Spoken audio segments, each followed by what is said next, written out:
Thank you. గౌరవనీయులు సహచర మంత్రివర్గ సభ్యులు, డిప్యూటీ సీఎం గారు, అదే సమయంలో ఒక పార్టీ అధినేతగా ఉండి ఈ రాష్ట్ర అభివృద్ధి కోసం నిరంతరం పనిచేస్తున్నటువంటి వ్యక్తి మన పవన్ కళ్యాణ్ గారు. ఏమాత్రం డీవియేషన్ లేదు. రాష్ట్రం నష్టపోయింది.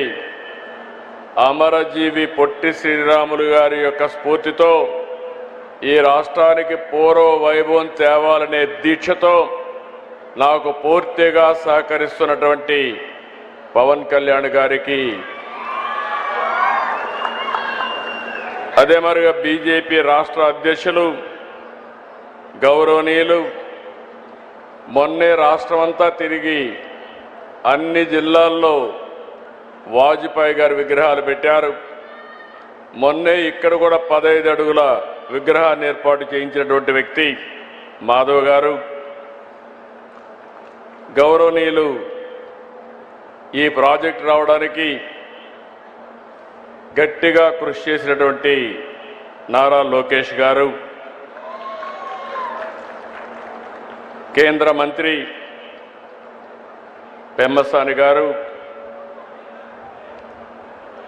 గౌరవ శాసనసభ్యులు శ్రావణ్ కుమార్ గారు,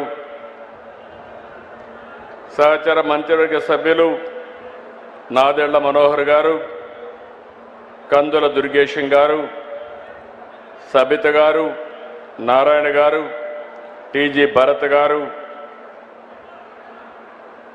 అదే సమయంలో గౌరవ శాసనసభ్యులు రాజగోపాల్ శ్రీరామ్ గారు, వారి అన్నింటికంటే ముఖ్యంగా నేను చాలామందిని చూశాను, కానీ ఇటీవల కాలంలో పట్టుదలకు మారుపేరుగా ఈ ప్రాజెక్టు చేపట్టినప్పటి నుంచి ఇప్పటి వరకు ఇక్కడనే క్యాంప్ ఆఫీసు పెట్టుకొని కుటుంబం సమేతంగా పనిచేసినటువంటి దోండి రాకేష్ గారు, నేను Arya Vysya welfare and development corporation చైర్మన్గా చేస్తే దానికి నిజమైన సార్థకత ఇచ్చారు అలాంటి రాకేష్ని. అదే మరి కుటుంబ సభ్యులైనటువంటి గౌరవనీయులు తంగుడు రేవతి గారు, grand daughter of Potti Sriramulu గారు, శ్రీమతి దేవకి అనురాధ ప్రభాకర్ గారు, మనోరాలైనటువంటి వ్యక్తి, అదే మరి జిల్లా కలెక్టర్ గారు, గౌరవ శాసనసభ్యులు బివిఎన్ రావు గారు, ఇలాంటి చాలామంది మిమ్మల్ని చూస్తే నేను ఎప్పుడూ చెప్తా ఉంటాను, స్ఫూర్తికి మారు పేరు త్యాగాలు. ఏదైనా దానం చేయాలంటే మొట్టమొదటి దానాలు చేసే కమ్యూనిటీ ఆర్యవైశ్య సంఘం. ఆ స్ఫూర్తిని నిలబెట్టుకున్నటువంటి దాతలందరికీ ఈరోజు పొట్టి శ్రీరాములు గారంటే ఒకే కులం వ్యక్తి కాదు, అందరి వాడనే ఉద్దేశంతో ప్రతి ఒక్కరూ ముందుకొచ్చి ఈ విగ్రహం కోసం కృషి చేశారు. కృషి చేసిన ప్రతి ఒక్కరికి మనస్ఫూర్తిగా నమస్కారాలు, అభినందనలు, శుభాభినందనలు. ఈరోజు ఒక చరిత్ర. ఆ చరిత్ర ఈరోజు మనం ఒకసారి చూస్తే మొట్టమొదటిసారిగా ఆంధ్ర రాష్ట్ర సాధకులు అమరజీవి పొట్టి శ్రీరాములు గారి జయంతి సందర్భంగా నివాళులర్పిస్తూ సభను ప్రారంభించుకుందాం. మీ అందరి ఉత్సాహం చూసా, వచ్చినప్పటి నుంచి ఇప్పటికి కూడా ఎంత ఉత్సాహంగా ఉన్నారంటే మీ పట్టుదల చూస్తే నాకు చాలా ఆనందంగా ఉంది. అలాంటి మీ అందరికీ నమస్కారాలు.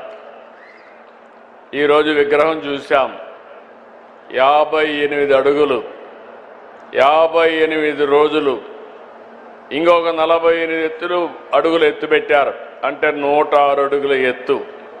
దాని పైన ఎక్కి చూస్తే మొత్తం రాజధాని అంతా కనపడుస్తూ ఉంది. నాకు మళ్ళీ ఒక ఆలోచన వచ్చింది. ఇప్పుడు పైనెక్కి చూస్తేనే ఇంత బాగా కనపడుస్తుంది. రేపు రాజధాని పూర్తయితే ఎంత బాగుంటుందో అనే ఆలోచన రేకెత్తిచ్చే విధంగా ఆ హైట్ పెట్టారు. ఇంకొక పక్కన 125వ జయంతి, అరుదైన అనుభవం. నేను ఒకటే ఇప్పుడే మిత్రులందరూ చెప్పారు, లోకేష్ గారు కూడా దానికి ముందుకు వచ్చి అప్పుడు చేశారు. ఏ పేరు పెడితే బాగుంటుందని ఆలోచించినప్పుడు అందరూ కలిసి ఏకగ్రీవంగా నిర్ణయించిన పేరు statue of sacrifice. Statue of Liberty ఉంది, స్టాచ్యూ ఆఫ్ యూనిటీ ఉంది, ఆంధ్రప్రదేశ్లో స్టాచ్యూ ఆఫ్ సాక్రిఫైస్ ఉంది. అలాంటిది ఈరోజు మనం చేసుకోవడం. ఈరోజు మీరు చూస్తే 6.8 ఎకరాలు జూలై 14న సరిగ్గా ఏడాది అయింది. అదే మరి ఫౌండేషన్ వేశారు లోకేష్ గారు వచ్చి సెప్టెంబర్ 3. అక్కడి నుంచి మీరు చూస్తే 6 నెలల్లో మొదటి దశ ప్రారంభించాం. 42 టన్నుల కాంస్యం,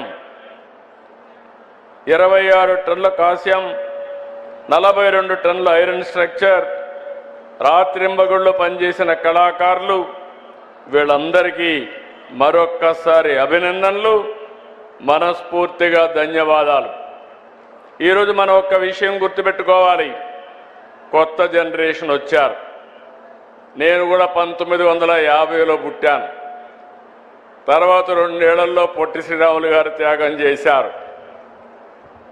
ఇప్పుడు వచ్చిన వాళ్ళైతే ఆయన పుస్తకాలు చదువుకొని ఆయన ఏ త్యాగాలు చేశారో మనం నేర్చుకునే పరిస్థితికి వస్తున్నాం. ఆ రోజు మద్రాస్ ఉమ్మడి రాష్ట్రం, ఆంధ్ర రాష్ట్రానికి అనేక సవాళ్లు ఎదుర్కొన్నాం. ఒక మాటలో చెప్పాలంటే మెడ్రాసు పోతే ఆ రోజు తెలుగు వారికి గుర్తింపు కూడా ఉండేది కాదు. అలాంటి పరిస్థితిలో స్వాతంత్రం కోసం పోరాడినప్పుడు పొట్టి శ్రీరాములు గారు గాంధీజీ నాయకత్వంలో పనిచేయడం, అనేక రకాలైనటువంటి సామాజిక ఉద్యమాల్లో భాగస్వాములయ్యారు. అయితే